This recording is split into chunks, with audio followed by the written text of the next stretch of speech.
Ang programang ito ay rated SPG. Striktong patnubay at gabay ng magulang ang kailangan. Maaaring may masiselang tema, lengguwahe, karahasan, sexual, horror o droga na hindi angkop sa... Ano nagawa mo dito?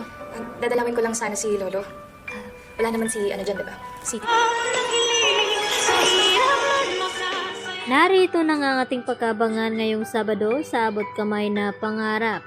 Nasalubong naman dito ni Annalyn Santos itong si Justin. At tinanong niya ito na kung ano daw ang ginagawa ni Justin dito sa Apex. At ang sagot naman ni Justin dito kay Annalyn na gusto lamang daw niyang dalawin ang kanyang lolo bago bumalik ng US. At wala naman daw dito sa Apex itong si Giselle. At yun na nga ang sinabi dito ni Annalyn na sana raw ay hindi magtanim ng galit itong si Justin sa kanyang ina. At dito rin na humirit itong si Annalyn at sinubukan na hingian ng tulong itong si Justin kung pwede sana ay tulungan siya nito na mag-organize dito sa tinutulungan noon ni Don Pepe na mga bata sa foundation na tuwing Pasko ay namimigay nga ito ng regalo. At dito naman na sinabi ni Justin kay Annalyn na nasaan ba daw itong si Zoe na pwede namang tumulong sa kanya. At dito nga na sinabi ni Annalyn na nagbabakasyon daw itong si Zoe kasama itong si Moira. At maya-maya nga ay tinanggihan ni Justin at nagsorry siya dito kay Annalyn dahil hindi daw niya ito matutulungan. At dito naman na sinabi ni Annalyn na okay lang naman daw at maghahanap na lamang siya na pwedeng makakatulong sa kanya.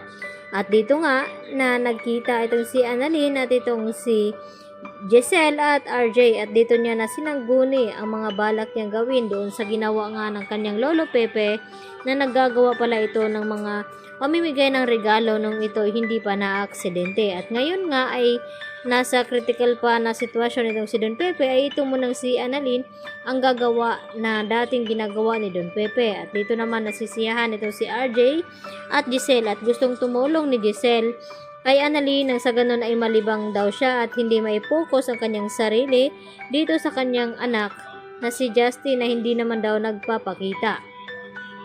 At dito nga na pinangako ni RJ kay Giselle na tutulungan nga daw niya na makapag-usap itong si Giselle at Justin.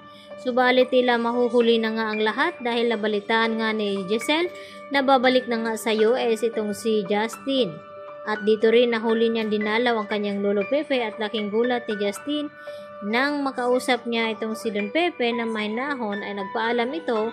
At dito nga nasihan ito si Justin dahil sa wakas ay nagising na nga itong si Don Pepe bago siya babalik ng US. At dito naman na nakikiusap muli itong si Don Pepe kay Annalyn na sana raw ay pagbalik nito ay mapatawad na itong kanyang ina.